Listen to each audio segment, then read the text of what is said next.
Voilà, alors aujourd'hui, j'ai le plaisir de recevoir Monsieur Marc Froidefond, agrégé de philosophie, docteur en poétique et littérature, spécialiste de Joseph de Maistre, à qui il a consacré plusieurs essais. Bonsoir monsieur, merci d'être avec nous. Bonsoir, c'est un plaisir. Nous allons parler de l'apologétique contre les Lumières, ou Oui. plus exactement l'apologétique contre la philosophie dite des Lumières. Ah, très Voilà, bien. il faudra préciser. Oui. J'apprécie beaucoup cette petite précision. Nous avons aussi avec nous le frère Thierry. Bonsoir mon frère. Bonsoir, chers amis. Vous êtes responsable du cercle Retour au réel et invité habituel de cette émission. Alors merci d'être avec nous, messieurs, pour d'être présents ici pour évoquer un sujet aussi méconnu qu'important, à savoir ce qu'on peut appeler donc la contre-encyclopédie, entre guillemets, c'est-à-dire l'effort de riposte qui a été fourni face aux encyclopédistes et plus généralement aux philosophes dits des Lumières. Donc, l'encyclopédie dont il nous faut dire quelques mots avant d'évoquer ses opposants, logiquement, c'est, on le sait, une œuvre monumentale qui favorisa ou porta la révolution intellectuelle que l'on constate en France au cours du XVIIIe siècle et qui aboutit elle-même à la Révolution française, événement majeur de l'histoire de l'humanité dont nous vivons actuellement les conséquences, mais aussi, me semble-t-il en tout cas, le développement continu et logique. Alors, pour rester concis, je vais simplement rappeler sommairement que l'encyclopédie, ou dictionnaire raisonné des sciences, des arts et des métiers, paraît entre 1751 et 1772. Frère, déjà une intervention. Oui, et l'année suivante, en 1752, Louis XV l'interdit. Oui. La vente, la diffusion, et ce qui est important... Attendez, frère, nous allons y venir. Oui. Attendez, nous avons le temps de développer tranquillement. Alors, je termine simplement mon petit propos avant de parler des oppositions. Donc elle paraît entre 1751 et 1772 sous la direction de Denis Diderot et de Jean d'Alembert. Et cette somme, dont l'édition de base compte pas moins de 35 volumes, c'est monumental, cette somme entend proposer une synthèse générale des connaissances de l'époque concernant toutes les sciences, des plus profanes aux plus nobles ou aux plus sacrées.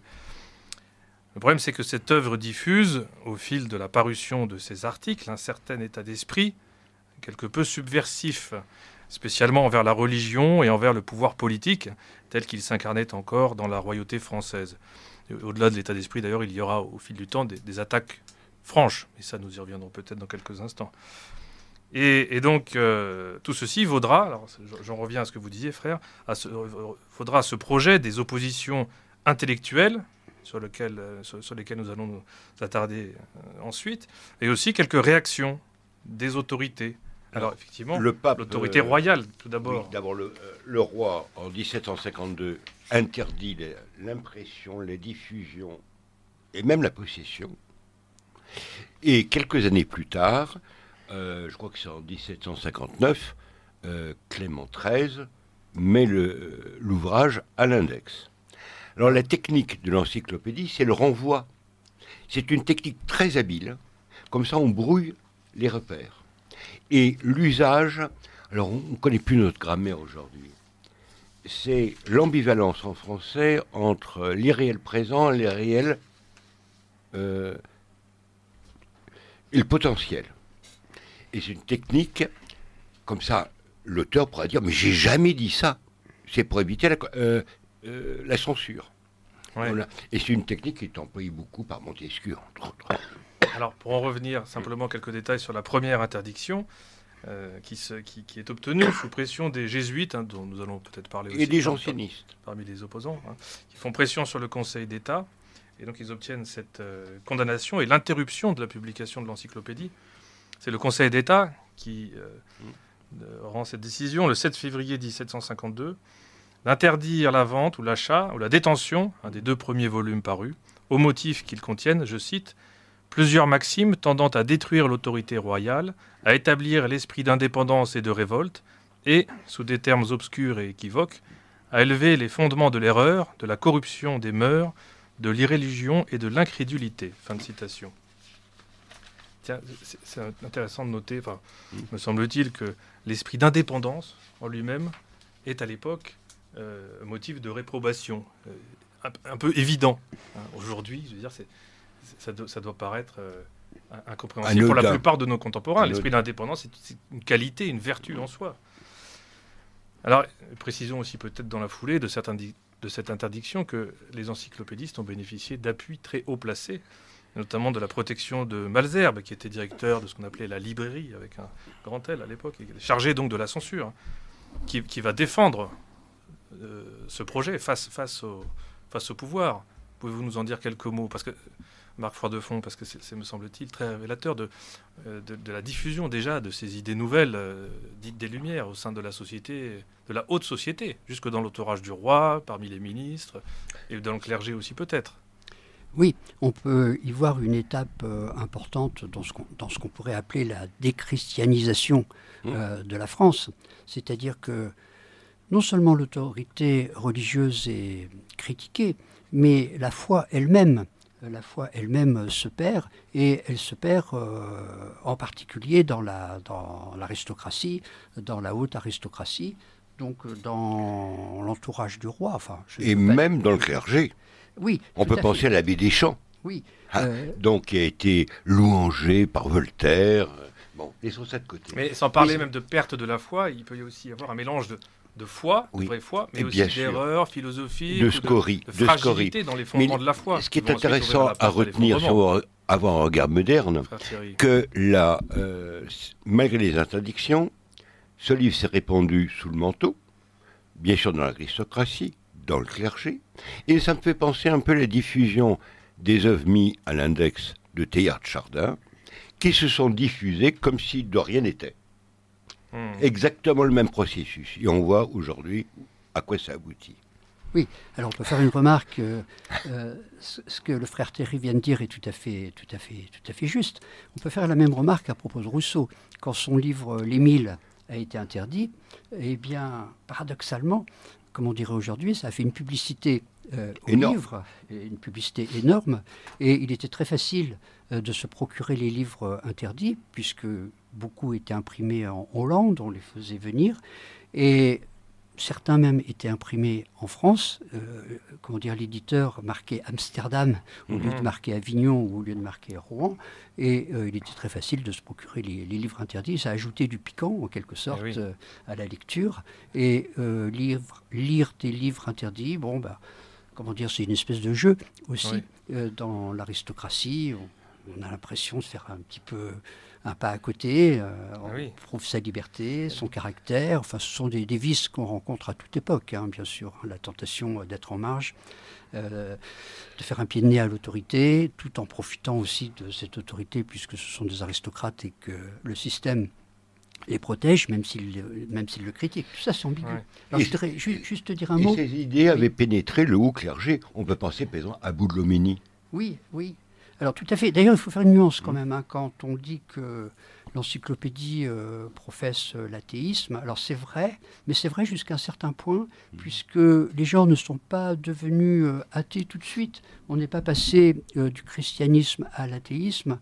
Il y a eu un passage par ce qu'on a appelé le déisme, c'est-à-dire que les gens ont accepté l'idée d'un dieu, une espèce de dieu horloger qui aurait fait le monde, mais qui ne s'en préoccuperait plus par après. C'était la position de Voltaire. Exactement. Voltaire a été déiste. Qui critiquait Holbach. Attendez, alors nous allons Holbach était athée. Ouais. Nous allons évoquer ces quelques individus dans un instant. Signalons au passage, puisque vous parliez, Marc Froidefond, la diffusion de l'encyclopédie stimulée par l'interdiction royale, que cet ouvrage va connaître un grand succès de vente, alors qu'il est très coûteux. Son prix de vente indique d'ailleurs qu'il n'était accessible qu'à une certaine catégorie de la population, financièrement aisée. Tout à fait. C'est pour ça qu'avant la publication de l'encyclopédie, il y a eu une souscription. Souscription de sorte à avoir les fonds nécessaires pour l'imprimeur. Et il faut dire aussi que certains nobles riches, en particulier le baron d'Holbach, ont sans doute financièrement aidé l'encyclopédie. Oui. Et alors, quelques mots sur la deuxième interdiction, cette fois venue du Vatican. Vous aviez évoqué, frère Thierry, il y a quelques instants. C'est en 1759 que le pape Clément XIII condamne donc cet ouvrage, le met à l'index. Le 3 septembre. Et je cite, il enjoint aux catholiques, sous peine d'excommunication, de brûler les exemplaires en leur possession. Voilà. Donc c'est une interdiction pour le moins sévère et formelle, mais qui là encore ne va pas porter ses fruits, notamment parce que les interdictions papales ont du mal à pénétrer la France. En France, il y avait l'indépendance du royaume, et malheureusement, l'index n'a jamais été accepté par même l'Assemblée générale du clergé. Tout à fait. Il y a un certain gallicanisme, Ouais. C'est-à-dire que le clergé français a une certaine autonomie par rapport au pape. Ouais. C'est comme la condamnation de la franc-maçonnerie, l'excommunication, dès 1738, qui ne va pas avoir d'effet escompté. Et ce qui n'empêchera pas que des pères abbés ou des évêques soient enterrés avec les symboles maçonniques sur leur tombeau. Ouais. Donc rien de nouveau sous le soleil. Bon. Sous le soleil de Satan. On voit ça encore aujourd'hui, dirait Bernanos. que tel abbé passait au Grand Orient. Bon, alors nous avons jeté un très rapide coup d'œil sur les ripostes d'autorité, entre guillemets, puisque ce n'est pas le thème de ce soir, il y a quand même beaucoup à voir. Et avant de nous pencher sur les opposants à l'encyclopédie, évoquons quand même 2-3 personnages d'importance, si vous le voulez bien, qui n'ont pas d'ailleurs été forcément impliqués dans le projet encyclopédique, mais qui sont proches par leur combat et par les idées qu'ils diffusent. Alors, je pense évidemment à les auditeurs aussi, certainement à Voltaire, qui n'a pas été, Marc Froidefond, qui n'a pas participé directement à l'aventure de l'encyclopédie. On lui a proposé, je crois, et il n'a pas donné suite. Enfin, il l'a accompagné de ses encouragements. Et puis il a mené parallèlement son combat, un peu dans la même direction, non? Est-ce qu'on peut présenter ça comme ça? Oui, on peut présenter ça comme ça, mais il faut rappeler que s'il n'y avait pas eu Voltaire, il n'y aurait peut-être pas eu l'encyclopédie, dans la mesure où Voltaire a, ouvert le chemin vers cette critique de l'autorité, et surtout critique de l'Église, bien entendu. Donc l'influence de Voltaire est énorme au XVIIIe siècle. Il faut toujours avoir ça à l'esprit. Tout tourne autour de Voltaire. Ouais. D'ailleurs, certains de ces livres vont être repris sous une autre forme dans l'encyclopédie, son dictionnaire sur les mœurs, par exemple, qui va être recité, entre autres, je crois, par l'abbé Nonote, il me semble. Et sans doute, si Voltaire n'y a pas participé directement, c'est à cause de sa grande amitié pour Voltaire et d'Holbach. C'est une explication. Quelques mots sur D'Holbach, tiens, justement. Voulez-vous nous le présenter, Marc Froidefond? C'est un personnage considérable. Alors, D'Holbach, on en parle... Peu connu par le grand public. Voilà, assez peu dans les livres d'histoire littéraire, et c'est dommage parce que... Enfin, dommage, du point de vue historique, je veux dire, puisqu'il a joué un rôle extrêmement important. D'Holbach, pour le présenter, c'est quelqu'un qui vient d'Allemagne, c'est quelqu'un d'origine modeste, mais qui a eu... la chance d'avoir un oncle très riche, en revanche. Donc D'Holbach a, pendant sa jeunesse, continué les affaires commerciales de son oncle. Ensuite, il a eu une rente qui lui a permis de vivre d'une façon très confortable tout le reste de sa vie. Et à ce point confortable que cela lui a permis d'entretenir un salon. Alors un salon littéraire, à l'époque, c'est quelque chose de stratégique, si je puis dire, puisqu'il réunissait 2 fois par semaine un certain nombre d'écrivains, Diderot, Rousseau pendant un certain temps, et plein d'autres, Marmontel, etc., etc. Et par là, il donnait en quelque sorte le ton à l'esprit public. Alors D'Holbach est un personnage ambigu parce qu'il a beaucoup écrit, il a beaucoup influencé les autres, mais il n'a pas revendiqué ses travaux littéraires, c'est-à-dire qu'il ne signait pas. C'est anonyme. Voilà, il restait anonyme, ce qui, de la part d'un écrivain, est peu banal, puisque finalement il y a toujours une vanité chez tout écrivain, quel qu'il soit. Faisait aussi. Voilà, et donc il a fait beaucoup de choses en sous-main, si je puis dire, mais on a a l'impression qu'il se sentait investi d'une sorte de mission. Et Delbecq a aussi cette particularité, contrairement à d'autres encyclopédistes, d'être franchement matérialiste. Les autres, pour beaucoup, étaient déistes, on l'a dit il y a quelques instants. Lui, en revanche, il n'y a que la matière, et donc il faut combattre cette idée de Dieu. C'est un point de vue quand même très minoritaire à l'époque. Oui. Très minoritaire. Mais Diderot l'était un peu. Alors Diderot, c'est tout à fait, mais Diderot a changé. Sur les sciences et les aveugles, on voit très bien le côté matérialiste. Voilà, mais il a changé au cours de sa vie, Diderot. C'est-à-dire que dans certains écrits, il est déiste, et dans d'autres, surtout vers la fin, il devient matérialiste, avec cette idée que la matière se décompose, recompose, et que tout est finalement un agencement différent de la matière. Oui. Vous avez employé plusieurs fois le mot de déisme ou déiste. Voulez-vous bien le définir en quelques mots pour nos auditeurs? Donc c'est au fond la grande idée qu'on trouve chez les francs-maçons. Le Dieu, le grand architecte. Donc c'est un Dieu indéfini. Un Dieu inconnaissable. Oui, ce qui peut éventuellement vague et lointain. Amener à l'agnosticisme. Mais disons, ça aura des conséquences jusqu'à la fin du XIXe siècle. Tout à fait. Et qui rend la religion catholique, en tout cas, inutile, voilà. Évidemment, cette opinion déiste. Oui, c'est ça. Alors, il faudrait faire des nuances. On n'a pas le temps de le faire, mais il y a plusieurs sortes de déisme, en quelque sorte.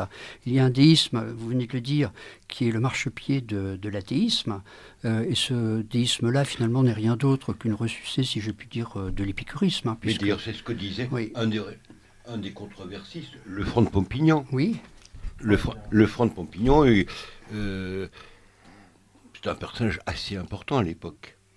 Tout à fait. Il montrait que ce déisme menait à l'athéisme. Oui, et il avait raison. Alors ceci dit, il y avait des déistes qui n'allaient pas si loin et qui tenaient à sauvegarder l'idée d'un Dieu qui a organisé l'univers, qui a impulsé les lois de l'univers, afin de ne pas tomber dans le franc matérialisme. Oui. Disons deux figures pour faire comprendre, dont Deschamps, qui est le précurseur de Hegel, et l'abbé Mélier, athée. Voilà. Les deux possibilités qu'on avait à l'époque. Le triomphe du déisme, c'est pendant la Révolution française, le culte de l'être suprême. Oui, mais ça n'a pas duré très longtemps. Non, effectivement. Et puis ça cachait peut-être, chez certains en tout cas, d'autres choses moins avouables ou plus ésotériques qu'un vague déisme. Bon, autre question. Et puis, alors pour terminer avec une dernière grande figure de ce monde dit des Lumières, ou des ténèbres, selon les points de vue, Rousseau. Pouvez-vous nous en dire quelques mots, son rapport à l'encyclopédie? Alors, Rousseau est un cas bien particulier. Alors comme pour Diderot, il faudrait distinguer plusieurs moments dans la vie de Rousseau. Au tout début, il est ami avec Diderot, il est ami avec les encyclopédistes, il fréquente leur salon, et puis avec le caractère qui était le sien, sa susceptibilité, il ne tarde pas à se brouiller avec la plupart des encyclopédistes.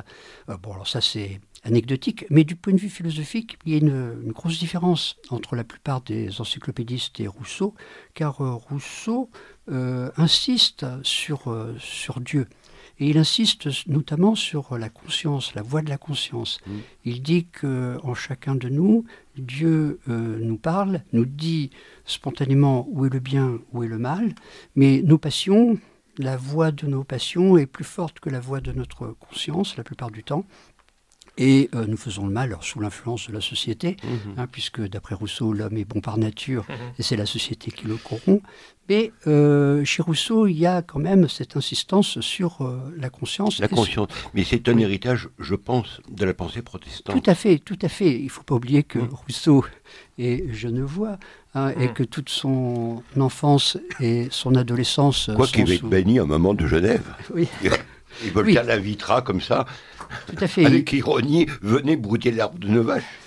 Rousseau a eu la malchance à la fois d'être, détesté des catholiques et détesté des protestants. Donc ça a renforcé évidemment son caractère un petit peu atrabilaire et un petit peu paranoïaque. Mais alors, ce qui est ambigu chez Rousseau, c'est qu'il a une façon d'écrire qui ressemble finalement à à celle de certains religieux. On sent Fénelon. une certaine... Exactement, on sent une certaine sensiblerie. Fénelon. Et je dirais, si vous voulez être moderne, Paul VI. Oui. Il y a un filon littéraire. Non, Oui. je ne parle pas des idées, je parle du style. Oui. Alors il ne faut pas oublier non plus que Rousseau, c'est un grand succès de librairie. Il ne faut pas oublier que La Nouvelle Héloïse a été un roman fort lu au XVIIIe siècle. Je crois que c'est un des romans qui a été le plus lu, en dépit de son nombre de pages considérable. Et donc Rousseau avait une notoriété. Il a un style, je viens de le dire, assez il tombe un petit peu dans la sensiblerie, dans le Un peu féminin. Voilà, je ne sais pas le dire, mais il y a un petit peu de cela. Une espèce de pré-romantisme, par certains aspects. Et donc Rousseau est un petit peu ambigu parce que certains croyants, certains chrétiens peuvent se dire, voilà, il soutient la religion contre l'athéisme, il soutient l'idée de Dieu contre ceux qui n'y croient pas, et donc il est du bon côté. Et certains contre-encyclopédistes, certains adversaires de l'encyclopédie, avait une certaine faiblesse pour Rousseau, du moins pendant un certain temps. Par exemple, Feller a une certaine admiration, enfin du moins dans ses premiers livres envers Rousseau. Alors après, avec le temps qui va passer, donc ils vont se raisonner et être plus hostiles à Rousseau, bien entendu. Donc Rousseau, un personnage un petit peu à part. Et Rousseau, en tant que personne et en tant qu'écrivain, est détesté par d'autres encyclopédistes. Donc il y a à la fois une querelle de personnes et une querelle d'idées. Alors ceci dit, on peut quand même, au sens large, l'inclure dans les Lumières, puisque certains écrits de Rousseau ont été à la base de l'idéologie révolutionnaire de la terreur. Le contrat. Le contrat social, évidemment. Le contrat social qui a servi de livre fondateur pour les idées qu'on appellera plus tard socialistes. Oui. D'accord, très bien. Bon, écoutez, nous allons maintenant passer, après avoir présenté très sommairement ce monde encyclopédique, au sens large, nous allons passer aux opposants. Je signale tout de même en passant, pour ceux qui seraient intéressés par les rapports de cet univers des encyclopédistes et des philosophes des Lumières à l'ésotérisme. On a parlé un petit peu très brièvement de franc-maçonnerie, mais à ce monde de la franc-maçonnerie et des illuminés en général, qu'ils peuvent se reporter au dernier livre d'Alain Pascal, aux éditions des Cimes, La Révolution des Illuminés, qui étudie ces rapports et l'implication d'un tas d'auteurs, de personnages connus ou moins connus, dans des sociétés et dans des courants ésotériques. Bon, aparté. Voilà. Bon, il faut dire, je continue quelques secondes l'aparté, que l'illuminisme était dans l'air du temps. Je pense à Cazotte, par exemple, avec la théurgie, et à d'autres. Et dans la franc-maçonnerie aussi, il y avait ce courant illuministe. On voit avec des gens comme Saint-Martin, qui étaient dans des mondes assez proches, finalement, de tout cela. Alors, passons maintenant, si vous le voulez bien, à quelques figures remarquables de la contre-encyclopédie, qu'elles aient été contemporaines aux philosophes, entre guillemets, ou postérieures. Voilà. Et nous allons les aborder de façon non pas facilement chronologique, mais thématique, grâce à nos invités, Marc Froidefond et le frère Thierry, invité quasi permanent ici. Bon, commençons avec Voltaire, qui va s'attirer un ennemi de taille, mais alors encore une fois, si un camp est connu, mis en lumière, mis en valeur, et honoré, notamment par l'éducation nationale, l'autre est complètement passé sous silence. Et cet opposant à Voltaire, en l'occurrence, c'est l'abbé Nonote, avec 2 N et 2 T. Voilà, exactement. Frère Thierry, vous trépignez. Oui, je voulais vous dire un petit rappel. La plupart de nos auditeurs ne connaissent pas ces auteurs. Tout simplement parce que dans l'école républicaine, c'est ignoré.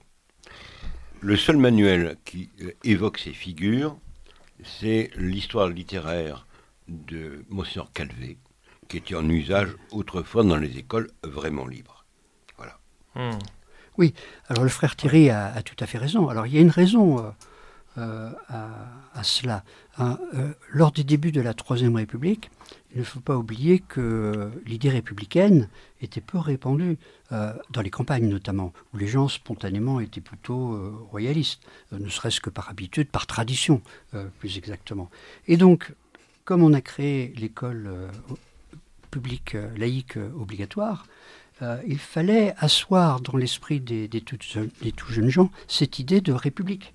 Alors comment faire, si ce n'est dans les livres présentant l'histoire, discréditer l'ancien régime et valoriser les idées nouvelles. Donc on a fait de l'encyclopédie finalement l'idée mère de la République, l'émancipation. De l'émancipation. Et donc à partir de cette époque, on a insisté sur l'encyclopédie, sur Voltaire, sur Diderot, sur Condorcet, etc., etc. Et aujourd'hui encore, dans les collèges et dans les lycées, en première et en terminale, qu'est-ce qu'on étudie en littérature, si ce n'est les livres de Voltaire, Candide, Micromégas, il y a ça tout le temps. Par contre, oui, quand j'étais prof, j'ai enseigné Voltaire. Et au départ, je rentrais tout à fait dans la pensée de Voltaire. Donc les élèves étaient étonnés. Et après, on les détruit. Avec ces auteurs, on montre les contradictions. Pour le Candide, c'est très facile. Oui. Voilà, alors effectivement, alors il est à noter que dans la littérature, Diderot, Voltaire, Condorcet sont très souvent utilisés aujourd'hui dans l'enseignement. Petite remarque en ce qui concerne quand même Voltaire, il n'est pas étudié en philosophie.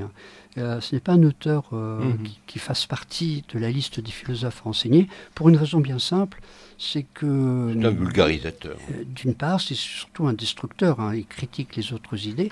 Et Voltaire lui-même a changé d'avis à propos de ses idées philosophiques. À certains moments de son existence, il pense qu'il y a le libre arbitre. À d'autres moments, il pense que c'est le destin, ou à la manière de Malebranche, Dieu qui organise tout et que nous sommes passifs. Donc il y a, il n'y a pas de... Une hésitation. Voilà, il y a beaucoup d'hésitation. C'est plutôt quelqu'un qui critique, avec beaucoup de talent littéraire, il faut le reconnaître.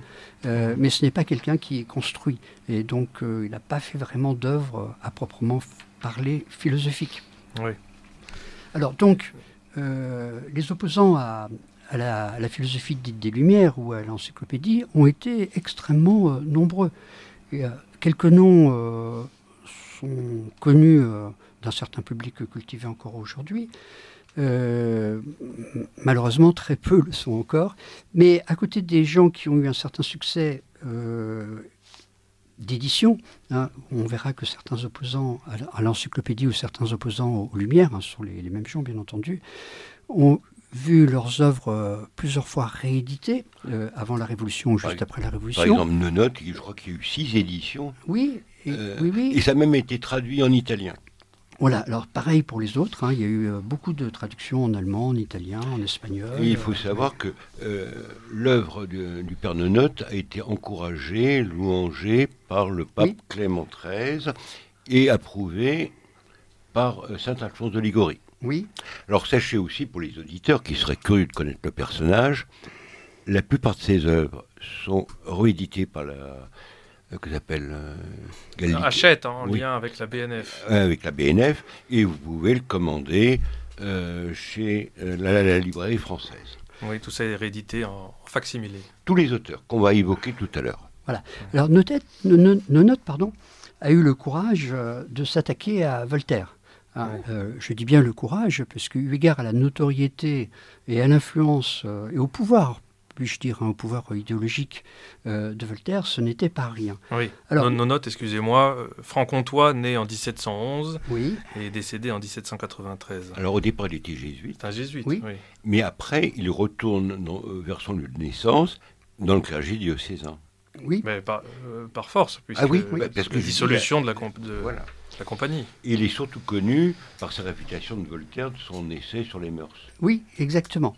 Alors, Nonote n'a pas été le premier à essayer de réfuter Voltaire. Il y a eu par exemple l'abbé Guéné, qui, dans ses lettres de quelques juifs portugais, allemands et polonais à M. de Voltaire, s'est efforcé de montrer toutes les erreurs, toutes les faussetés énoncées par Voltaire quand Voltaire parle d'histoire. Alors Guéné était très fort dans l'histoire biblique et il n'a pas eu grand mal finalement à montrer toutes les approximations, toutes les erreurs de Voltaire. Alors Nonote va dans le même sens. Nonote écrit un livre qu'on va appeler Les erreurs de Voltaire, où, comme l'abbé Guéné, il fait la liste de toutes les erreurs de Voltaire. Alors ça met en fureur, évidemment, Voltaire, qui rétorque en publiant des réfutations. Nonote réplique, donc c'est une espèce de guerre entre eux. Et malheureusement, Voltaire est très, de mauvaise foi, si je puis faire ce jeu de mots facile, et accable le pauvre Nonote de toutes sortes d'injures. Voilà, j'allais le dire. Il écorche son nom. Il me semble que le livre le plus important de Nonote, c'est son dictionnaire philosophique de la religion. Oui, exactement. Publié en 73. En 73 à Avignon. En terre pontificale. Voilà, alors tout à fait. Alors c'est un énorme livre écrit d'une écriture très très mince, qui demande plusieurs mois de lecture. Alors c'est un livre, comme le frère Thierry vient de le dire, et comme le titre l'indique, sous forme de dictionnaire, où il y a à peu près, si ma mémoire est bonne, environ 30-40 entrées. Alors c'est à la fois une attaque et une réponse aux principaux livres de Voltaire, mais c'est en même temps un traité de religion, un traité de théologie. Qui annonce peut-être le dictionnaire de théologie de Bergier. Oui. Il y a un lien entre les deux. Effectivement. À ceci près que Bergier, lui, va faire un dictionnaire avec des centaines et des centaines d'entrées. On en parlera tout à l'heure. Mais le travail de Nonote est vraiment remarquable. Considérable.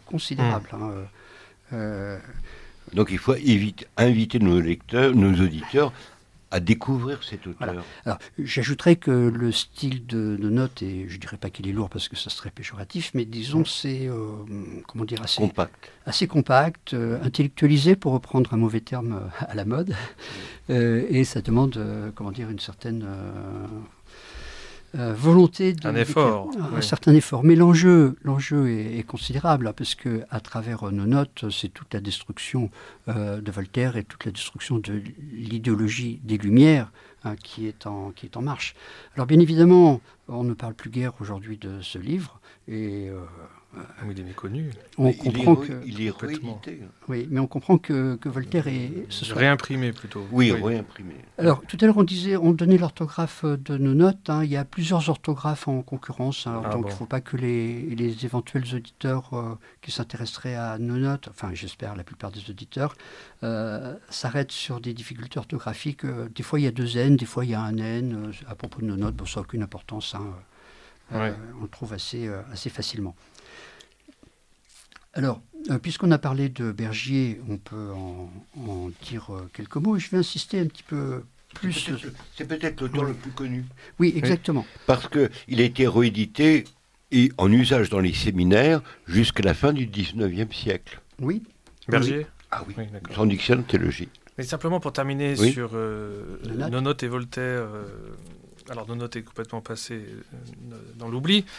Mais on parle encore, quand on doit parler d'un opposant de Voltaire, on peut à la limite citer Fréron. C'est le seul qui soit un petit peu connu. Parce que Voltaire l'a rendu célèbre grâce à une épigramme. Oui. Le fameux serpent. Ah oui. Bon, c'est amusant, mais c'est pas sérieux. Oui. Bon, d'accord. Mais c'est pas la même approche, celle de Fréron et celle des... Non. Ne le classez pas parmi les contre-encyclopédistes, Si, alors c'est-à-dire que en réalité, Élie Fréron. Les contre-encyclopédistes sont extrêmement nombreux. Et donc, on ne peut pas, là, tout de suite, tous les énumérer.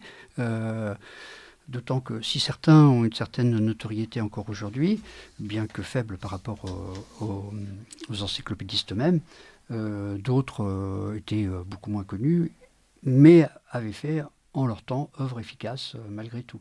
C'est-à-dire que les contre-encyclopédistes, il y a aussi bien des grands écrivains comme Bergier, mais il y a aussi des écrivains plus modestes, qui mais qui ont fait œuvre utile à leur manière. Alors revenons.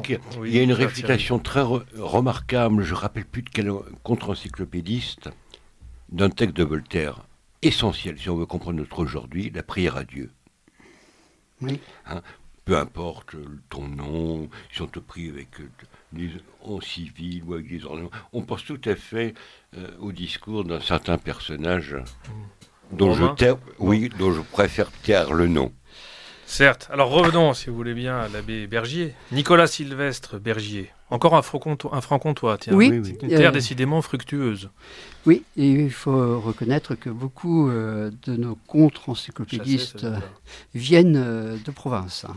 Je n'aurai Oui. pas le temps de le développer, mais c'est vrai qu'on le voit même dans dans certains écrits ou certains personnages, puisque il y a quelques instants, donc je parlais du fait que les contre-encyclopédistes étaient nombreux. On pourrait aussi dire que divers était leur mode d'écriture. Hein. Il y a eu des attaques contre l'encyclopédie sous forme de romans, sous forme de pamphlets, sous forme de gros traités théologiques. Et de poèmes. Et de poèmes, comme celui de Dullard, par exemple. Oui, Le Front de Pompignan. Oui, aussi. Et je crois qu'il a écrit même en latin, l'archevêque de Paris, de Noailles. C'est bien possible, là. Ça ne me revient pas à la mémoire, mais c'est bien possible. Il me semble que son premier jet, c'est un poème en latin. Oui, puisque même certains écrits scientifiques ont été faits en poésie latine au XVIIIe siècle. Hein. Et après, c'était réédité en version bilingue. Oui, voilà. Alors, en ce qui concerne Bergier, c'est une personne remarquable à bien des égards, ne serait-ce que par sa vie privée, enfin sa vie en tant qu'individu. C'est quelqu'un qui vient d'un milieu très modeste, qui va au collège dans sa campagne près de Besançon, qui, étant doué, continue au séminaire et qui devient curé, mais curé d'un tout petit village perdu dans les sapins de la région, un petit village presque de montagne, un village très isolé pendant très très longtemps, pendant de nombreuses années. Et il s'occupe donc de ses paroissiens, même si les conditions sont pauvres, difficiles, etc. Mais il s'intéresse à plein de choses, et il écrit notamment son premier livre sur l'origine des langues. Sujet qui passionnait l'époque. Qui sera repris après par Demestre. Oui, alors Demestre aussi a fait beaucoup de travaux là-dessus, bien que la plupart restent inédits en ce qui concerne les langues. Et finalement, Bergier, tout en étant simple curé de campagne, a l'idée de réfuter Rousseau. Alors, comme il n'est qu'un modeste curé de campagne, il demande l'autorisation à l'archevêque de Paris. Il lui envoie son manuscrit. L'archevêque lui répond en disant « Allez-y ». Donc, il publie le livre. Alors, ça s'appelle « Le déisme réfuté contre lui-même ». Je vais en dire un mot dans quelques instants. Première œuvre de Bergier. Alors, du coup, les autorités ecclésiastiques sont reconnaissantes et le nomment directeur, si ma mémoire est bonne, du séminaire de Besançon. C'est ça. Ensuite, il publie d'autres livres, notamment contre Delbach et puis les autres encyclopédistes. Et de là, on le fait chanoine de Notre-Dame de Paris.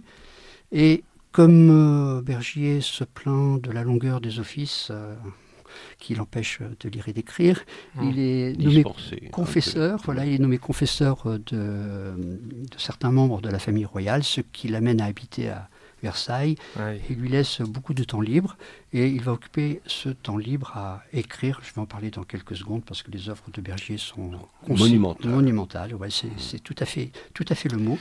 Et pour terminer sur la vie privée de Bergier, c'est quelqu'un qui a vécu toujours d'une façon extrêmement modeste. Hein. Je crois qu'il avait juste un domestique chez lui et l'argent qu'il avait... Il a toujours été très affable, voilà, très courtois. Et d'ailleurs, Voltaire le loue presque. Alors, Voltaire... l'estime, ou moins l'estime. Alors, vous avez tout à fait raison. C'est, je crois, le seul adversaire que Voltaire ait respecté. Ah oui. Parce que Voltaire était, je ne dirais pas intimidé, le mot serait peut-être exagéré, mais du moins, comme vient de le dire le frère Thierry, respectueux de son œuvre, de la puissance à la fois philosophique, théologique et littéraire de l'œuvre de Bergier. Alors, pour terminer avec la vie de Bergier... Je veux dire que Bergier s'en prenait surtout à Rousseau. Oui, alors... donc c'était aussi... voilà, peut-être que Voltaire lui portait crédit. C'est bien possible. C'est bien possible. Alors, donc, pour terminer avec la vie privée de Bergier, donc il n'avait qu'un seul domestique et l'argent qu'il avait, il le consacrait à acheter des livres. Vous avez dit tout à l'heure avec raison que les livres étaient extrêmement coûteux. Et le surplus d'argent temps qu'il avait, il l'envoyait à ses anciens paroissiens qui étaient dans le besoin. Donc c'est à noter puisque, comment dire, les gens honnêtes comme ça sont plutôt rares. J'ajouterais pour faire bonne mesure que du côté des encyclopédistes, il y a eu le cas de Diderot. Diderot a vécu relativement modestement, alors qu'il fréquentait nobles et aristocrates et rois même. On a là deux cas de personnes qui sont restées désintéressées. Alors pour revenir à Bergier, je me contenterai de trois éléments. Sa lutte contre le déisme et, comme on vient de le dire, sa lutte contre Rousseau. Alors, c'est la même chose, puisque Bergier reproche à Rousseau d'être déiste. Alors, il montre bien que Rousseau est habile, puisque Rousseau parle de la conscience, il parle de Dieu, il parle, de la vertu, de l'honnêteté, etc. Mais Rousseau, en revanche, ignore le péché originel. Donc il ignore cette idée essentielle pourtant dans le christianisme, que l'homme est blessé dans sa volonté. Alors bien entendu, le baptême lave le péché originel, mais le baptême n'enlève pas les effets du péché originel, c'est-à-dire la diminution de la force de notre volonté. C'est peut-être l'influence des Sociniens aussi. Oui, l'influence du protestantisme aussi. Sociniens. Des Sociniens, puisque non seulement Rousseau nie le péché originel, mais il refuse les dogmes de l'Église, il refuse les mystères, tout ce qui est mystérieux. Il s'en tient à une lecture naturaliste. Exactement, une lecture morale et naturaliste de l'Évangile. Il préconise... mais si on rejette le péché originel, l'idée de péché originel, c'est toute la compréhension classique du monde qui s'effondre. On est contraint d'inventer un nouveau système. Ce qui est important, c'est bien voir les pierres que Rousseau a semées et qui portent leurs fruits aujourd'hui, même au sommet de certaines structures ecclésiales. Moi, j'entendais l'autre jour un de mes confrères, patron d'émission, qui expliquait qu'il ne croyait pas au péché originel. Il faut nous proposer une autre explication, et il faut se lever tôt. De même pour expliquer l'état du monde et la nature blessée de l'homme. Il faut réinterpréter et contextualiser la Sainte Écriture lorsqu'il s'agit de prescriptions morales. Voilà. C'est une déclaration toute récente. L'Église engage évidemment son autorité sur ces questions. De Rousseau.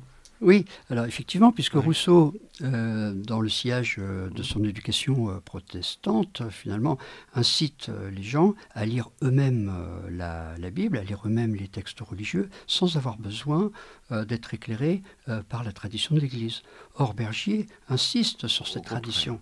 Il dit que les textes religieux doivent être compris à la lumière du magistère, c'est-à-dire à la lumière de l'autorité de l'Église. Oui, mais il ne dit pas ça d'une manière, disons, comme dans un catéchisme.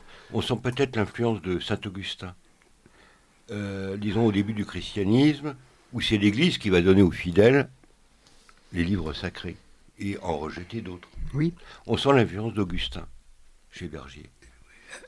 Excusez-moi, je dois rappeler aux auditeurs qu'ils sont à l'écoute de Radio Courtoisie, le libre journal de la France profonde, avec comme invité ce soir Marc Froidefond et le frère Thierry pour évoquer les contre-encyclopédistes, ou la contre-encyclopédie. Alors je rappelle que cette émission, exceptionnellement, n'est pas diffusée en direct, elle a été préenregistrée quelques jours auparavant cette diffusion, et donc il n'est pas possible d'interagir en direct par vos messages, mais vous pouvez toujours les transmettre à la radio, qui nous les fera suivre. Et puis nous devons passer un bref bobino. À tout de suite. Vous appréciez cette émission? Alors aidez Radio Courtoisie à en produire d'autres. Rendez-vous sur soutenir.radiocourtoisie.fr. Merci d'avance. Voilà, donc reprenons, chers invités et chers auditeurs de Radio Courtoisie, le fil de cette discussion. Marc Froidefond, je me retourne vers vous pour poursuivre et peut-être terminer sur Bergier. Oui, alors l'abbé Bergier. L'abbé Bergier, oui. Donc Bergier reproche, on vient de le dire, à Rousseau d'évacuer l'idée de péché originel, la réalité du péché originel, et il lui reproche donc de ne pas tenir compte de la tradition, de l'autorité de l'Église, et il lui reproche aussi sa tolérance. Alors, reproche qu'il peut faire aussi à Voltaire, bien entendu, puisque Voltaire se faisait l'apôtre de la tolérance, et Rousseau lui-même réclame une certaine tolérance, du moins dans son livre L'Émile, puisque dans d'autres livres, pour des raisons politiques, ce sera autre chose. Bergier refuse la notion de tolérance. Il dit que l'Église, c'est la vérité, et donc on ne peut pas tolérer des erreurs. Que l'erreur n'a point de droit. Exactement. Alors il distingue plusieurs sortes de tolérance. C'est-à-dire qu'il refuse la tolérance ecclésiastique, c'est-à-dire cette idée que toutes les religions pourraient être équivalentes et qu'on pourrait trouver Dieu à partir de n'importe quelle religion. Pour Bergier, c'est une absurdité. Il y a eu une révélation. Donc le Christ a montré la vérité. Où était la vérité? On connaît cette vérité et s'en écarter, c'est ipso facto être dans l'erreur. Donc pour Bergier, c'est très actuel comme pour Bergier, argumentation. La tolérance, c'est vraiment quelque chose de monstrueux. Alors bien entendu, il y a d'autres sens du mot tolérance. Par exemple, la tolérance politique, un roi, un chef d'État peut, pour des raisons X ou Y, prudentielles, autoriser telle ou telle confession pour des raisons... de prudence, pour éviter un mal plus grand. Voilà, par exemple. C'est ça la tolérance, c'est supporter temporairement quelque chose pour ne pas avoir pire. Oui, mais sans pour autant considérer que cette chose tolérée est bonne. Exactement. Ce qu'on tolère par définition, c'est un mal plutôt. Aujourd'hui, évidemment, la tolérance est présentée comme une vertu en soi. Alors que c'est mais toujours avec incohérence, puisqu'on ne tolère pas ceux qui ne pensent pas comme soi dans ces cas-là. Oui, c'est le paradoxe des libéraux. Tout à fait. Bergier, Nonotte et plein d'autres soulignent tous cette contradiction qu'il y a chez Voltaire, Rousseau, qui se présentent comme des apôtres de la tolérance, c'est-à-dire qu'ils prêchent la tolérance tout en étant intolérants eux-mêmes. Et Voltaire, entre parenthèses, l'avoue dans une de ses lettres. Il dit, il faut prêcher la tolérance, critiquer ceux qui sont intolérants, de sorte à les affaiblir pour qu'ils deviennent tolérants. Et s'ils deviennent trop tolérants, nous, on se renforce et on les renverse, en quelque sorte. Il faut lire ces lettres à propos de l'affaire Calas. Tout à fait. Parce qu'il se moquait éperdument de la vérité juridique de l'affaire Calas. C'était l'occasion d'attaquer l'Église. Comme pour le chevalier de la Barre. Tout à fait. Voilà. Donc pour Bergier, tout à l'heure, on a parlé de la nécessité de la révélation, ce que Rousseau met de côté. Allègrement de côté. Donc je rappelle aussi que pour Bergier, comme pour d'autres à l'époque, il y a 3 révélations. Il y a une révélation primitive, c'est-à-dire que Dieu n'a pas laissé à l'abandon Adam et Ève, leur a inculqué finalement les notions de morale, de bien, de mal, de vrai, les principes etc. essentiels, mais c'était admis communément dans l'Église catholique. Mais on n'en parle plus guère aujourd'hui, en revanche. Ça, c'est autre chose. Alors, cette notion de tradition primitive a été exagérée au XIXe siècle par le premier Lamennais et le professeur de théologie de Strasbourg, le Bottin, qui a été condamné. Oui. Par contre, il y a une révélation primitive. Voilà, alors la révélation primitive, la révélation mosaïque, et puis la révélation du Christ. Alors ensuite, Bergier s'attaque aux autres encyclopédistes, notamment à D'Holbach, qui avait écrit le Système de la nature, qui a été un grand succès, même si le livre a été condamné, mais on a vu tout à l'heure qu'un livre condamné n'a pas forcément de l'insuccès, au contraire. Donc Bergier s'y prend de différentes façons. D'abord par l'érudition, comme Nonotte, il montre les contradictions de ses adversaires. Bergier n'hésite pas non plus à se placer sur le terrain scientifique pour montrer aussi les contradictions des scientifiques de l'époque qui voulaient discréditer la révélation, la religion. Bergier fait œuvre aussi de métaphysicien en insistant sur la réalité de l'âme, puisque chez les matérialistes, tout est matière, et donc l'âme elle-même n'est qu'un effet de la matière, un effet de nos sensations. Et donc Bergier rappelle un certain nombre de grands principes métaphysiques qu'on trouve chez Augustin, et le frère Thierry avait tout à fait raison tout à l'heure de parler d'Augustin, puisque au XVIIIe siècle, on lit Augustin, on redécouvre pour certains la cité de Dieu, on redécouvre aussi Origène. Alors Origène non pas dans les thèses qui ont été condamnées, mais... Donc on ne sait pas d'ailleurs s'il les a vraiment soutenus. Oui, vous avez tout à fait raison, puisque Origène présente cela comme des hypothèses. Oui, et qu'il soumet au jugement ultérieur de l'Église. Et la plupart des gens qui critiquent Origène aujourd'hui confondent Origène avec l'origénisme. C'est pas du tout la même chose. Voilà. Et donc, outre l'existence de l'âme que Bergier montre métaphysiquement, il défend aussi la notion de libre arbitre contre les matérialistes qui réduisent l'attitude humaine à un simple mécanisme, en quelque sorte. Voilà. C'est le déterminisme, alors quelquefois habillé sous le vocabulaire du destin, comme quelquefois chez Voltaire, mais chez beaucoup d'encyclopédistes, la notion de liberté, de libre arbitre disparaît. Alors c'est un peu paradoxal, puisque d'un côté, les encyclopédistes veulent une liberté politique. Oui, de l'indépendance. Voilà, mais d'un autre côté, métaphysiquement parlant, il montre que l'homme n'a pas de libre arbitre. Bon, c'est assez paradoxal. Alors, bien entendu, Bergier ne se contente pas de critiquer les autres. Comme nos notes, il apporte du positif. Il insiste énormément sur la morale, sur la nécessité de la religion. Alors, ce n'est pas qu'il dise que il faut une religion pour une morale. Non, c'est l'inverse. C'est-à-dire que s'il n'y a pas, s'il n'y a pas de religion, il ne peut pas y avoir de morale. Il revient dans un livre peu connu qui s'appelle L'autorité, sur l'origine de l'autorité, et il énonce cette idée chrétienne que l'autorité vient de Dieu et que les rois ne sont que ces simples lieutenants. Mais on trouve certainement chez lui, disons, un héritage de Bossuet. Oui. Ah oui, bien sûr. Bien sûr. Oui. Très bien, merci Marc Froidefond pour ces rappels précieux, cet hommage même donc à l'abbé Nicolas Sylvestre Bergier. Il nous faut avancer puisque l'heure tourne vite, malheureusement, comme souvent dans cette émission. Et pour évoquer une autre figure importante, si vous le voulez bien, je pense à l'abbé Augustin Baruel, alors surtout connu dans les milieux contre-révolutionnaires pour son maître livre, Mémoire pour servir à l'histoire du jacobinisme, dans lequel il explique que la Révolution française n'est pas, un événement populaire spontané, mais le fruit d'une conspiration dans certains cercles, dans les loges, etc. Mais il a aussi une activité, plus généralement, de contre-encyclopédiste. Est-ce que vous pouvez, s'il vous plaît, nous en dire quelques mots ? Oui, alors les mémoires pour servir à l'histoire du jacobinisme c'est un gros livre, une grande enquête, qu'il a écrit assez tardivement, puisque ça a été publié, si mes mémoires est bonne, en 98 et 99.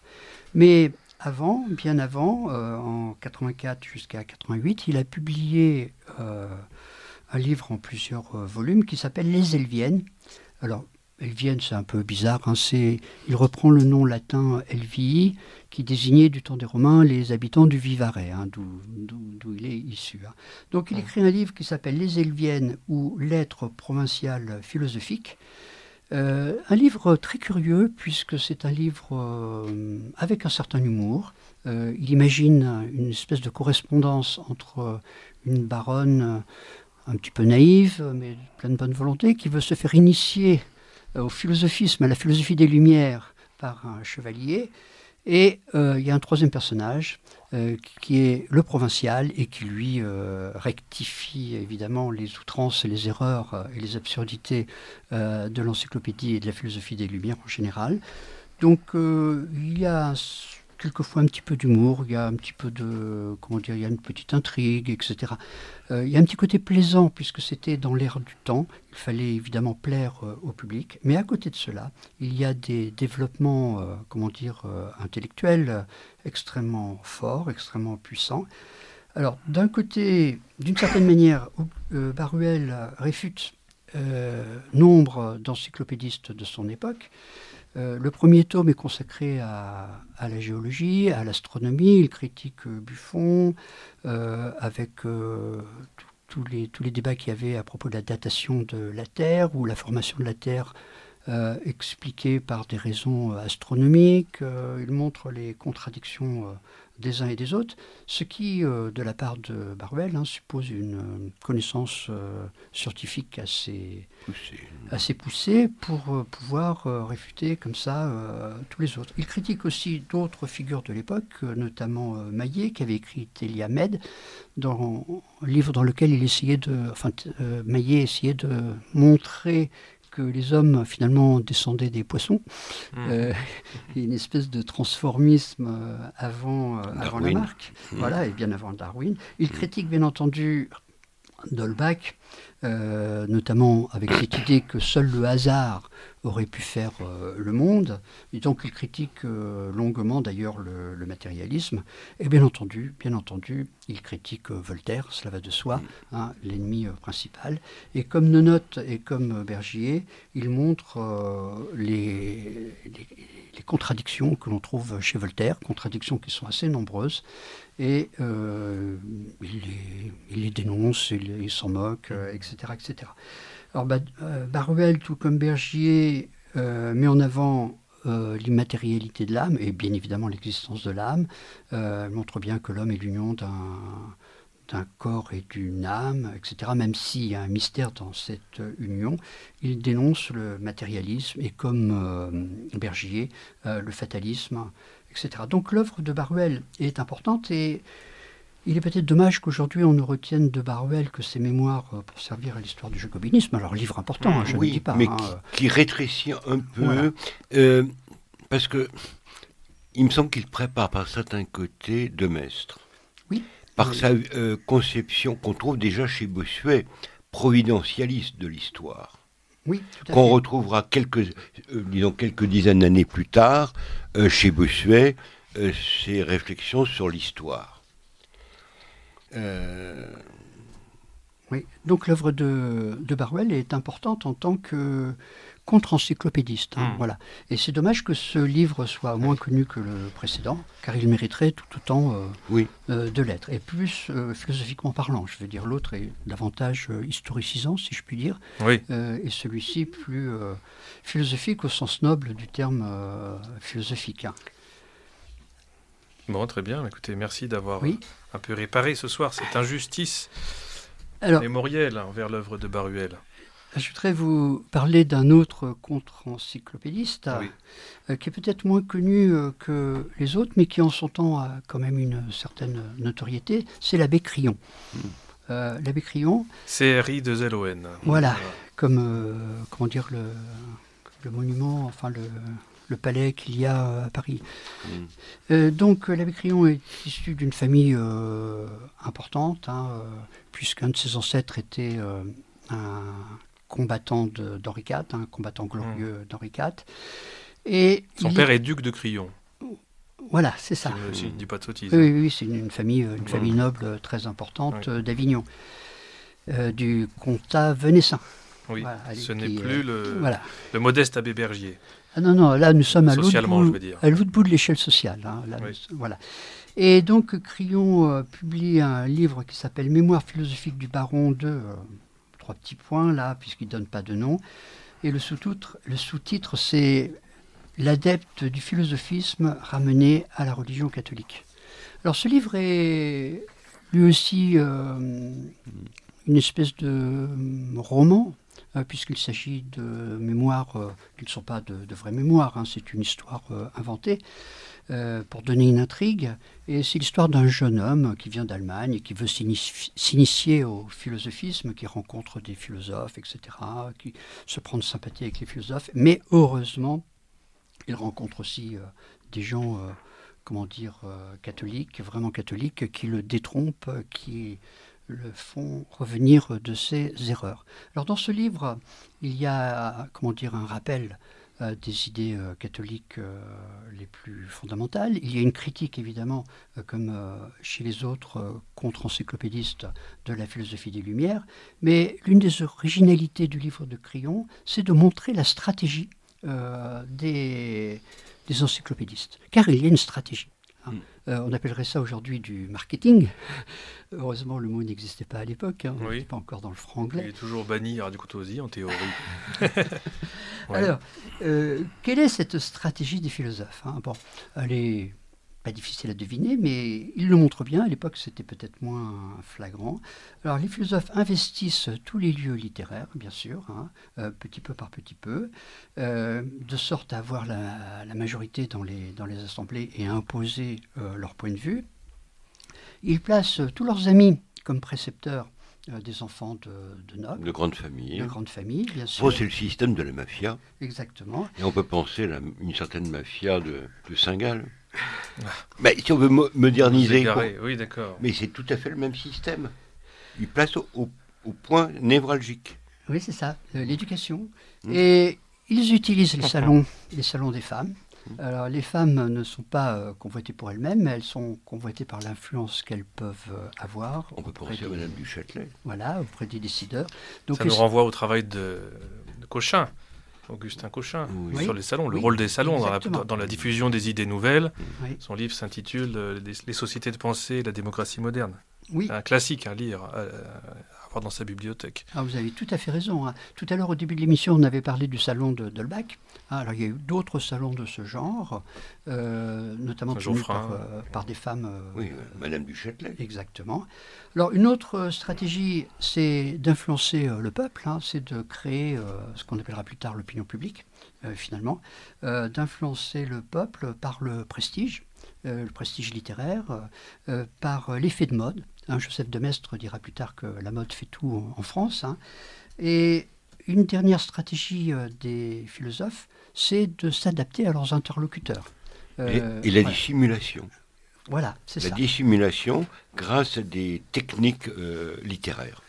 Exactement. Je l'avais évoqué tout à l'heure, l'ambivalence entre le potentiel, voilà ce que je pourrais dire, mais je ne l'ai jamais dit, et l'irréel. Voilà, je vous cite là rapidement un passage de Crillon. Alors c'est le philosophe qui parle. Souvenez-vous qu'il faut s'emparer des avenues de tous les postes considérables de l'État, placer dans tous les bureaux des adeptes choisis et surtout introduisez des secrétaires adroits chez les grands qui paraîtraient ne pas vous être favorables afin d'être avertis des grâces littéraires que les auteurs ennemis feraient solliciter auprès d'eux, etc. etc. Bon, il indique aussi que les écrivains pauvres ont besoin de soutien financier, qu'il faut en profiter pour les influencer, etc. etc. Donc Crillon met à jour toute cette stratégie. Donc il n'est pas le seul à avoir fait cela, mais son livre le montre amplement, en quelque sorte. Alors voilà, tous les gens dont je vous ai parlé, je ne vous ai parlé d'un tout petit nombre de gens, évidemment. Tous ces gens-là appartiennent à la génération de l'encyclopédie. Alors la génération suivante, ce sont les gens qui connaissent, qui vont vivre à la fois les conséquences, la Révolution, et pour beaucoup l'Empire de Napoléon, et pour beaucoup aussi le début de la Restauration. Oui. Voilà. Alors là, il ne nous reste que 20 minutes environ, donc je vous propose un survol de cette deuxième génération d'opposants. Il me semble ce qui est très intéressant dans la seconde génération, que certains vont voir dans la Révolution un aspect providentiel. Oui. Alors c'est surprenant. Oui. Et nous allons faire un bref survol, et puis vous reviendrez peut-être pour que nous développions plus largement, plus tranquillement cette deuxième génération. Oui, il faut aussi que vous ayez quelques minutes pour conclure. Alors je vous rends la parole.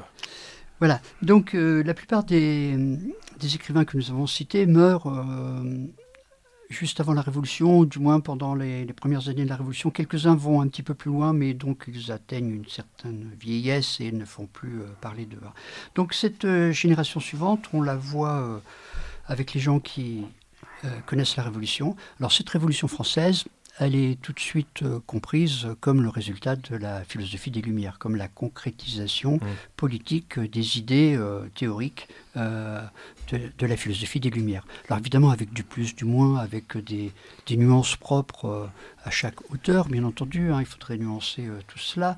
Certains encyclopédistes n'auraient peut-être pas approuvé la Révolution française. En revanche, leurs principes font qu'il y a eu la Révolution française. Oui. On dit souvent de Rousseau que s'il avait connu la Révolution, il l'eût désavouée. Car Rousseau écrit quelque part qu'il ne faut pas faire couler inutilement le sang pour quelques réformes, et que, en ce qui concerne le contrat social, c'est inapplicable en France, puisque c'est un pays trop grand, ce serait... Question démographique. Voilà, c'est ça, à la limite faisable pour un pays qui cherche une constitution comme il avait pensé à la Corse, il avait pensé à la Pologne, etc. Mais il y a une sacrée différence, enfin sacrée, si je puis employer ce mot, entre la personnalité privée de Rousseau et certains de ses écrits, notamment ses écrits politiques. Voilà.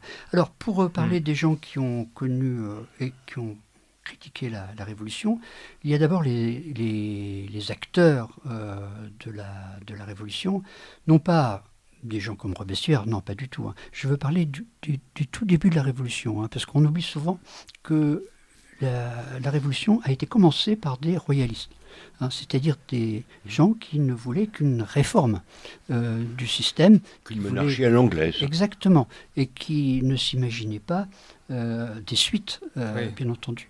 Alors la plupart de ces gens-là vont prendre le chemin de l'immigration. De l'armée de Condé. Exactement, dès le mois de juillet. Pour les plus courageux. Voilà. Et beaucoup de gens qui n'ont pas rompu avec la franc-maçonnerie à l'époque. Effectivement. Alors, il y aurait plein de gens à citer, Montlosier, Mallet-Dupan, etc. Par exemple, Mallet-Dupan fait un livre pour condamner la Révolution française, mais il la condamne politiquement parlant. Alors, ses arguments sont tout à fait honnêtes, cohérents, logiques, etc. D'autres font de même, mais il faudra attendre Joseph de Maistre pour s'élever à des considérations plus philosophiques, des considérations beaucoup plus hautes. Et comme disait le frère Thierry tout à l'heure, l'originalité de Maistre, c'est d'interpréter la Révolution française comme un châtiment. Et donc revenir à ce que disait Bossuet, à savoir à un certain providentialisme, c'est-à-dire que Dieu se sert des guerres, des révolutions et même des fléaux naturels. Pour enseigner. Pour enseigner. Alors, le châtiment, qu'est-ce que c'est ? C'est punir pour régénérer.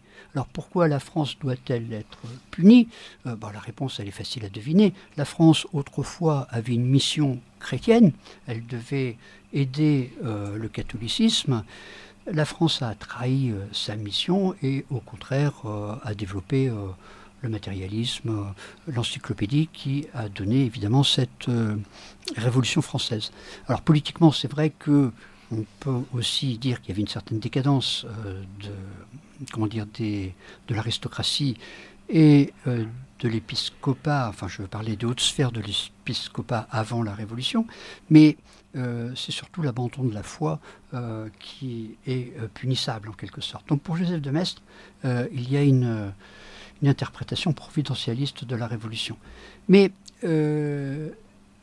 alors, il explique ça avec différents arguments. Il montre, par exemple, le contraste entre la petitesse, la médiocrité des révolutionnaires en tant qu'individus et le succès de leurs actions.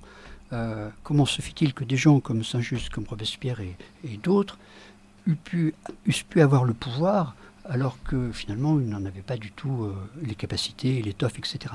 Donc finalement, pour Joseph de Maistre, ces gens-là ne sont que les instruments du diable, dont Dieu se sert pour punir finalement la France.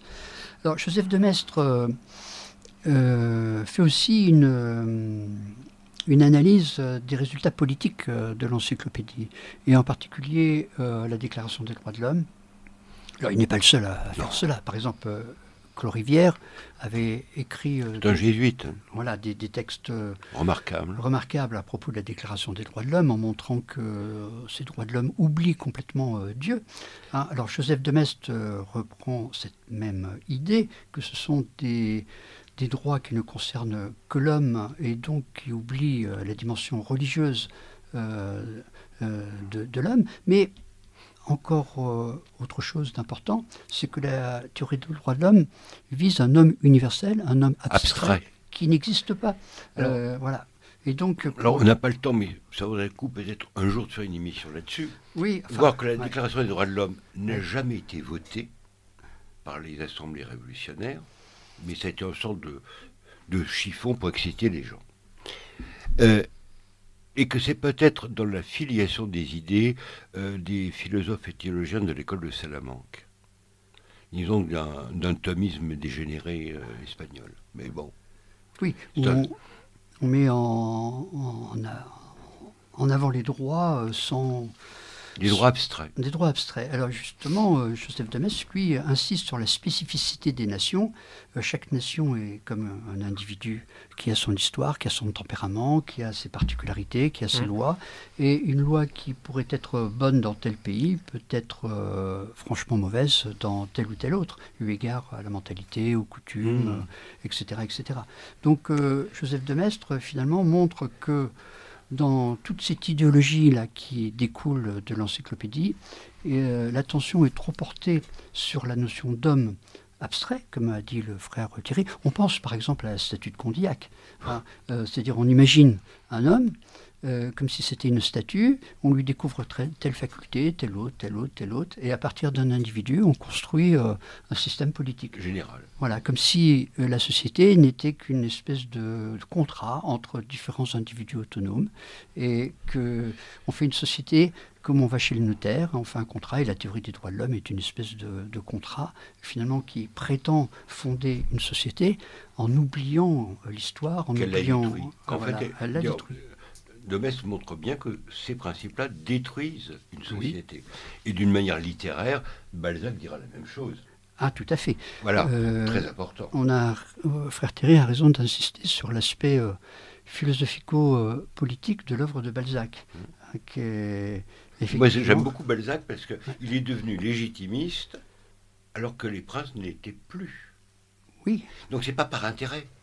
C'est pas, disons, une nostalgie, disons, de culte des morts chez Balzac. Parlez face au micro. Oui, c'est, disons, d'abord essayer de récupérer l'enracinement chez Balzac et l'énergie. Ah, l'énergie balzacienne, oui, tout à fait. C'est très important. Oui. Et il y a des points communs. D'ailleurs, Balzac dira dans sa préface, j'écris le nom de deux principes, le trône et l'autel, phrase qu'on retrouve chez Joseph de Maistre. Tout à fait. Alors, pour faire la continuité entre Joseph de Maistre, Bergier et les auteurs que nous avons cités tout à l'heure, Maistre insiste aussi sur le péché originel. Mais attention, Maistre n'est pas un protestant, il ne va pas faire de l'homme... c'est même, on pourrait dire, un ultramontain. Tout à fait. C'est-à-dire que Maistre insiste à la fois sur la dignité de l'homme, pour rappeler que l'homme est doué de libre arbitre, même si Dieu l'aide par sa grâce. Donc Joseph de Maistre insiste sur la dignité, je dirais, la dignité de l'homme. Mais d'un autre côté, il rappelle que la volonté de l'homme est blessée par le péché originel. Il cite saint Paul, il cite Ovide et Racine qui ont tous les trois dit la même chose, à savoir je vois le bien que j'aime et pourtant je fais le mal que je hais. Et Joseph de Maistre insiste sur la nécessité du bourreau. Alors je dis le bourreau parce que c'est une image, c'est-à-dire il insiste sur le fait qu'il faille tenir les hommes dans l'obéissance. Et les racheter. Oui, parce que si on considère que l'homme est bon par nature, ça signifie qu'on peut faire des sociétés parfaites. Alors ces idées-là, on les trouve bien sûr chez Balzac, mais plus tard chez Baudelaire. Ah oui, bien entendu. Et c'est pour ça que Baudelaire cite avec éloge Joseph de Maistre. Oui. Il dit « Joseph de Maistre m'a appris à penser ». Voilà. Donc Maistre... insiste sur la punition, il insiste aussi sur d'autres choses, sur la prière, etc. etc. Donc, d'une certaine façon, c'est un contre-encyclopédiste qui s'attaque aux effets politiques de l'encyclopédie, à savoir cette idée de mettre en avant uniquement l'individu, c'est-à-dire l'homme abstrait, l'homme des droits de l'homme, de ne pas tenir compte des entités que sont les royaumes ou les États et qui ont chacune leur histoire. Alors c'est un problème très actuel, Oui, entre mais parenthèses. justement. Alors quel était son regard sur la Restauration? Alors, Très mitigé. très mitigé, effectivement. Maistre a été... Alors je rappelle que Maistre n'était pas français, Non. donc il a vu ça avec un certain recul. Maistre a été très très déçu par la Restauration, car il a dit que... Les principes juridiques sont restés. Voilà, il a dit que l'état d'esprit révolutionnaire, finalement, est toujours là. Que si les révolutionnaires n'ont pas le pouvoir politique pour l'instant, ils continuent à progresser dans les mentalités. Dans les codes civils. Voilà. Et donc, Joseph de Maistre a une phrase d'ailleurs assez ironique. Il dit que sous la Révolution, les têtes tombent, et sous la Restauration, les têtes tournent. Voilà. Donc, il dénonce l'esprit subversif des Un exemple des de la mise en garde de Joseph de Maistre, c'est l'évolution de Chateaubriand. Oui, alors, c'est très bien de parler de Chateaubriand, parce que lui aussi, Chateaubriand, alors il y a du positif, du négatif, etc., ce serait trop long d'en parler, mais Chateaubriand écrit Le génie du christianisme À la Rousseau. Mais d'une certaine façon, il rend un grand service au public en mettant de nouveau en avant les beautés du christianisme. Les beautés du christianisme, alors il y a un petit côté romantique évidemment, puisqu'il va ramener les gens vers le christianisme en parlant du passé, en parlant des traditions, en parlant de tout ce qui est beau dans le christianisme. Alors ça peut nous paraître un petit peu niais aujourd'hui, mais il faut se rappeler qu'à l'époque, il y avait eu une déchristianisation épouvantable de la France, qu'on avait détruit les statues, qu'on avait persécuté les prêtres, etc. etc.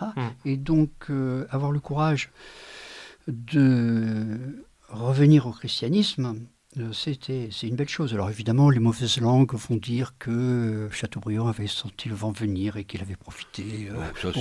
C'est pas un peu facile et léger. On peut dire ça Par de contre, tout le monde. si on regarde l'évolution de Chateaubriand, il a été, à la fin de sa vie, marqué par les idées révolutionnaires. Oui. Alors c'est ça qui est intéressant. Oui. Or, de Maistre mettait en garde. Ah oui, tout à fait.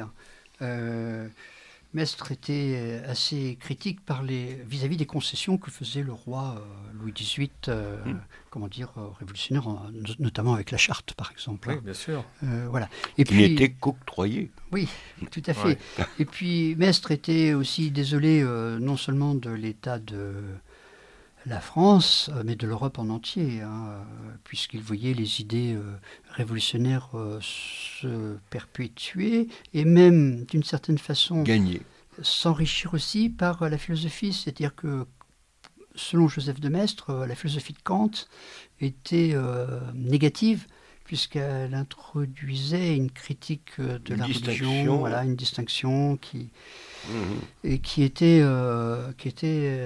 extrêmement dangereuse. Et Maistre disait à propos de la Russie que la Russie était en train d'être contaminée par la philosophie de Kant.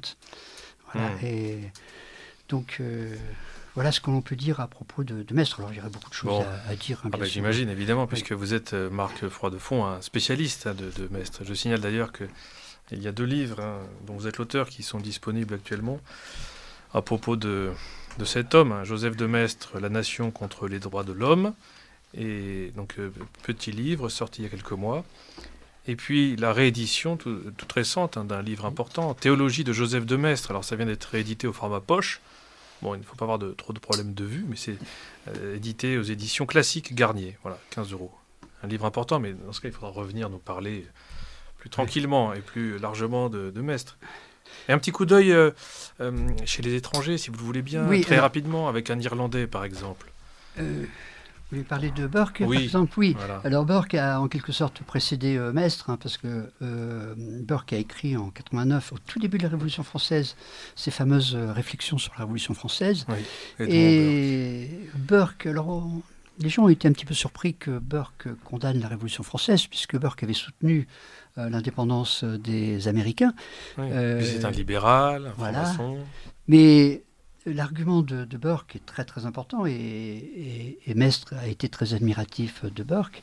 L'argument de Burke donc tient en un mot, si je puis dire, hein, c'est que la Révolution française, issue donc de l'encyclopédie, c'est quelque chose de théorique, de tout théorique, et ce qui compte, au contraire, c'est la pratique, c'est l'expérience. La politique, c'est l'expérience de l'histoire, c'est le temps, et donc vouloir organiser un pays selon des schémas théoriques, Oui, selon c'est un art et non pas une science. Exactement, donc c'est aller à la catastrophe. Et c'est Les très, deux, hein. et c'est très, oui, c'est d'abord un art.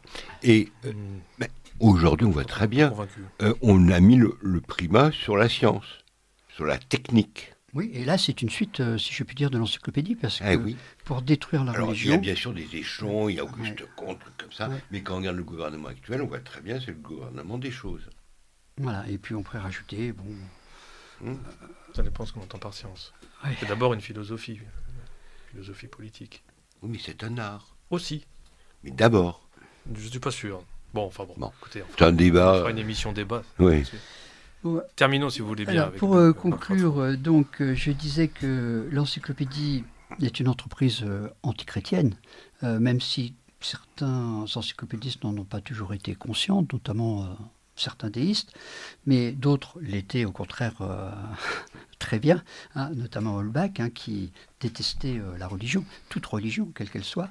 En gros, l'encyclopédie est anti-chrétienne, hein, elle met en avant l'homme abstrait, hein, ça débouchera sur la fameuse Déclaration des droits de l'homme, laquelle accompagne évidemment la Révolution.